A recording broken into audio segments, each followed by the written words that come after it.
दोस्तों, कुछ साल पहले मैंने इस्लामी विद्वान अल्तबरे के हवाले से एक अंग्रेजी वीडियो बनाया था जिसका शीर्षक था, क्या कुछ इथियोपियाई भारतीयों से मिलते जुलते हैं। लेकिन हाल ही में मुझे इथियोपियाई और भारतीयों के बीच सीधा संबंध मिला। ये संबंध बाबिल के कुश से है। दोस्तों, नूह की बाढ़ के बाद के दिनों में कुश अफ्रीका पर शासन कर रहे थे। उनके पिता हाम, जिन्हें भारती कामदेव के नाम से जानते थे, उनके साथ थे। इस समय अवधि के दौरान भारतीयों ने अफ्रीका को कुशद्वीप कहा, जिसका अर्थ है ये कुश का था। अब कुश और हाम आज के दक्षिणी मिस्र और उत्तरी सूडान के बीच कहीं रहते होंगे।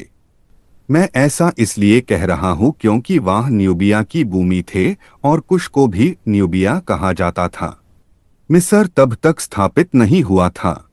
फिर एक समय पर जब दायोनिसास, जो हेमंत कुमार थे, ने हाम द्वारा अपने पिता की मौत का बदला लेने के लिए उन पर हमला किया, तो कुश भाग निकले और नील नदी के रास्ते इथियोपिया की ओर चले गए और एकसम और मेरो के प्राचीन शहरों का निर्माण किया। इसके तुरंत बाद इन शहरों को अपने बेटे इटियोपिस को सौंपकर वह अपने लिए एक भूमि बनाने के लिए मेसोपोटामिया चला गया। वहां उसने एक शहर पर कब्जा किया, उसका विकास किया और अपने नाम पर उसका नाम किश रखा।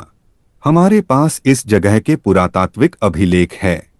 ये बताता है कि जब दूसरी बार स्वर्ग से राजात्व उतरा तो किश राजात्व की सीट बन गया। बाद में जब सर्गो महान ने किश पर कब्जा किया तो कुश और उसके लोग भारत की यात्रा पर आए और भारत के विभिन्न हिस्सों पर कब्जा कर लिया। कुश ने खुद कोसर राज्य का निर्माण किया, जो काउसाला है, जिसका अर्थ है कुश का स्थान। अब कुश के पुत्र हिंदू धर्म के भगवान राम थे। उनके एक पोते का नाम भी कुश था।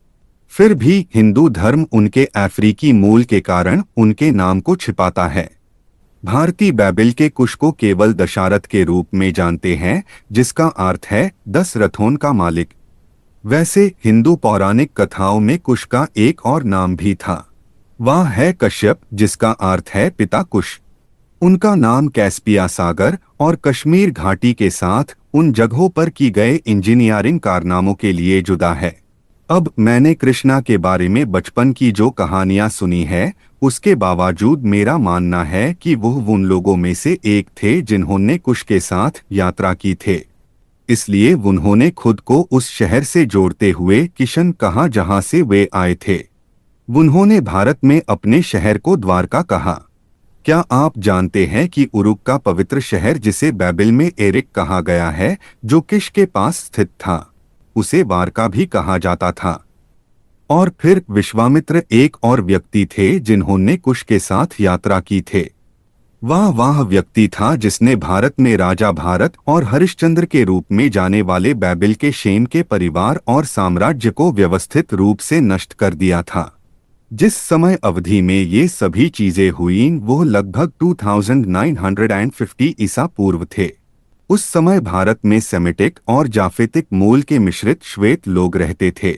खुशियों ने भारतीयों के साथ मिलकर भूरे रंग की आबादी बनाई। इस बीच अफ्रीका में इथियोपियाई लोग, जो कभी काले थे, हजारों सालों में काई गोरी चमड़ी वाले लोगों के साथ घुल मिल गए, आज कुछ भारतीयों की तरह दिखाते हैं। ऐसा कहने के बाद अगर हम इथियोपिया और भारत की इन दो आबादियों के बीच संबंध की तलाश करें तो यह कोई और नहीं बल्कि बाबिल के कुश और उसके लोग हैं। दोस्तों, देखने के लिए धन्यवाद।